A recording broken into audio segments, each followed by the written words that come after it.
COP28 UNFCCC వాళ్ళ COP28 సదస్సు దుబాయ్లో డిసెంబర్ 12వ తారీఖున ముగిసింది.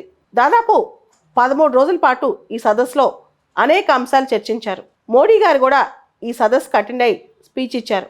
మొత్తానికి ఫైనల్గా ఈ COP28లో ఒక చరిత్రాత్మక ఒప్పందానికి డ్రాఫ్ట్ టెక్స్ట్కి ఆమోదం కుదిరింది.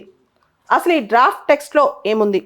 ఇంతకుముందు ప్రతిసారి ఫాజిల్ ఫ్యూయల్స్ అంటే శిలాజన ఇంధనాలకు సంబంధించి ఫేజ్ అవుట్ అనే మాట వాడేవాళ్ళు.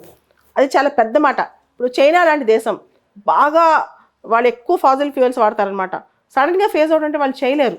కాబట్టి చాలా దేశాలు ఇంతకుముందు ఫేజ్ అవుట్ అనే పదానికి అభ్యర్థం తెలిపి ఫేజ్ డౌన్ అనే పదం వాడమని చెప్పాయి.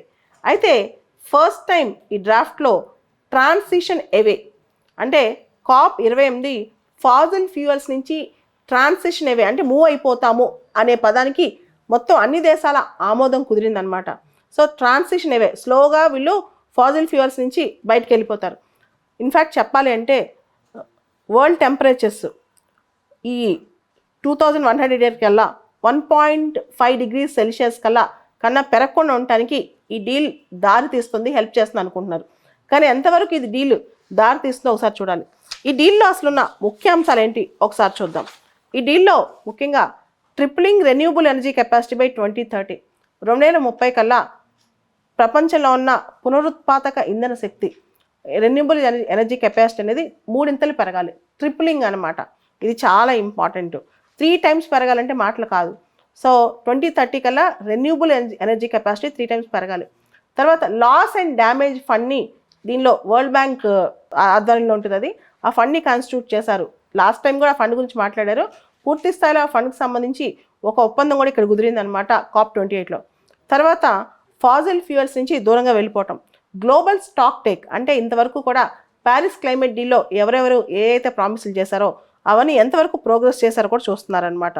So it is like a report card. Stock take అనేది ఒక రిపోర్ట్ కార్డ్ లాంటిది అనమాట.